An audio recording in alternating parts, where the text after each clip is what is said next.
Hi guys, Andy here. I'm going to run some tests today with my trusty Nexus 5. Up until Android 4.4 KitKat, you've not had a choice of what runtime compiler, I think they're called, you use on your phone. But with KitKat, Google have introduced Art, which is the Android runtime compiler, I think. Up until now it's been Dalvik, it still is Dalvik, but the option is there now for Art. In theory, Art is a more efficient way for your phone to operate, your device to operate, in that with Dalvik the apps are sort of processed partially before and then they get met halfway and they do, I don't know. But with Art, it goes straight in, or the app communicates directly to the phone's hardware. I'm not entirely sure. I don't know about these kind of things, but it's more of a direct and efficient way. So Google is kind of sort of testing it. You have to go into the developer options to enable it. It'll reboot your phone and recompile your apps. But in theory, it should then be a lot quicker. So I'm going to run a couple of benchmarks. I'm going to just try opening some apps and we'll compare side by side Dalvik to Art. I don't know what I'll do as far as, I might just let the benchmarks run, in which case I'll pop some timestamps down below so you can kind of skip ahead to the bits that you want to see, hopefully, if it's just the results or the next benchmark or whatever. I'm going to sit through it all. But I think it should be quite interesting, so let's crack on and see what happens.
what I thought was very interesting, on the benchmarking, Art clearly outscored Dalvik. On 3D Mark, it's beat it by about 22%, just a touch under. On Geekbench 3, Art beat Dalvik by about 25%. So this is exactly the same hardware, just a different compiler. It's made a huge difference. I mean, I don't even know you'd be expecting that much of an increase if you overclocked and all this kind of, so really very impressive. In the real world testing, so the apps that I opened, almost identical. Angry Birds opened slightly quicker on Art, but the other two, I don't think you could really tell a difference at all. Now, whether that's just app developers need to program their apps to take advantage of Art, I'm not sure.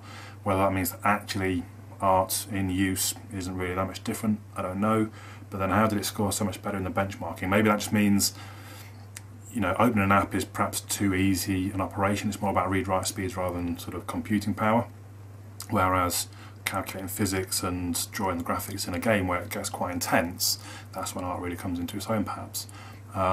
So, I don't know, you look at the benchmarks, you say definitely it makes a big difference. You look at opening apps, not so much there. So maybe the fluidity of the phone, maybe not a great deal, but when you're really going to stress the device, Art seems to make quite a big difference.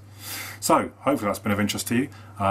If you give it a go, let us know down below how you get on, and if your experiences, if you find any of the apps that don't work, like I say, WhatsApp doesn't work on Art, and that, I can imagine that would be a deal breaker for many, and actually titanium backup for those rooted users, that's probably a big deal too.